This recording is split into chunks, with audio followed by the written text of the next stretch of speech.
মিথ্যে কথা কেন বলবো স্যার? আমার আপনাদেরকে মিথ্যে কথা বলে কি লাভ? আমি সত্যি কথাই বলছি। আপনাদের যদি আমার কথাটা বিশ্বাস না হয়, সেখানে আমি কি করব? আর আপনারা তো কিছু না বলেই চলে যাচ্ছেন। আমি কি নতুন কেউ নাকি যে আপনারা আমার সঙ্গে এরকম করছেন? আমি তো 2 বছর ধরে আপনাদের এখানে কাজ করছি। শুধু তো করা স্যালারি বাড়ানোর জন্যই বলেছিলাম, আর এভাবেই চলে যাচ্ছেন আপনারা। একটা কথা বলবো গোপাল, তুই যে আমাকে মিথ্যে কথা বলছিলিস সেটা আমি অনেকক্ষণ আগে থেকেই বুঝতে পারছিলাম।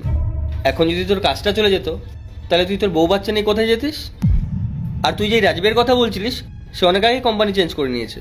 আর ড্রাইভার, সে তো অনেক আগেই কাজ ছেড়ে দিয়েছে। আর তুই যে আমাকে মিথ্যে কথা বলছিলি সেটা আমি তখনই বুঝতে পারলাম যখন তুই রাজীবের কথা বলছিলি। তোর যদি মাইনে বাড়ানোরই হতো, তাহলে তুই আমাকে সরাসরি বলতি। এই মিথ্যে নাটকের কি প্রয়োজন ছিল? আর তোর যদি এখন মনে হয় তুই কাজ ছেড়ে দিবি, তাহলে তুই ছেড়ে দে, আমরা নতুন কাউকে পেয়ে গেছি। আরে না না স্যার, চাবিটা আমার কাছে দিন, চলুন। আমি আপনাকে আর ম্যাডামকে ছেড়ে দিয়ে আসি, চলুন। আসলে স্যার, ওই বন্ধুদের পাল্লায় পড়ে এসব করে ফেলেছি। বন্ধুদের কথা কি বলেছিল ওরা তোকে?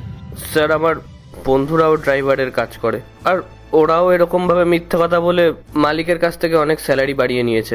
ওরা আমাকে বলেছিল, তুইও তোর মালিককে গিয়ে মিথ্যা কথা বল, তাহলে তোর স্যালারিও বেড়ে যাবে। এই শোন, তুই যদি বন্ধুর কথা শুনিস না, তাহলে যে জবটা আছে সেটাও চলে যাবে।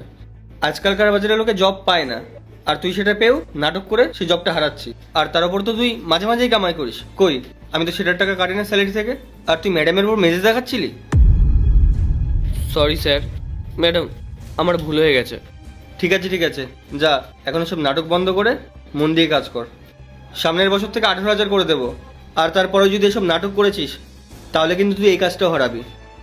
ওকে স্যার, আসুন আসুন, চলুন চলুন।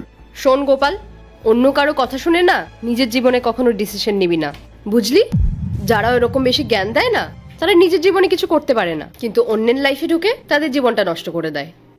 তুই একবারও তোর স্যারের কথা ভাবলি না, ও তোকে কতটা সম্মান দেয়, আর তুই অন্য জায়গায় গিয়ে কাজের কথা ভাবছিলিস। আরে, অন্য জায়গায় কাজে গেলে হয়তো তুই 2 পয়সা বেশি পাবি, কিন্তু এই ভালোবাসা সম্মানটা এটা কোথাও পাবি না তুই। আর তোর স্যার যে তোকে থাকা খাওয়ার ব্যবস্থা করে দিল, সেগুলোর কি হবে? সেগুলির কি কোনো দাম নেই?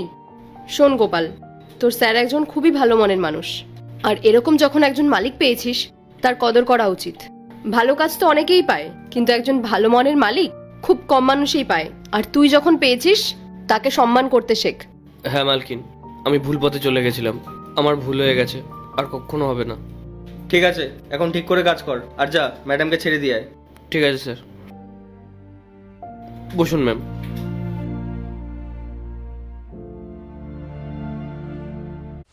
পার্ট 2 দেখতে সাবস্ক্রাইব করো ভেলকু 78M।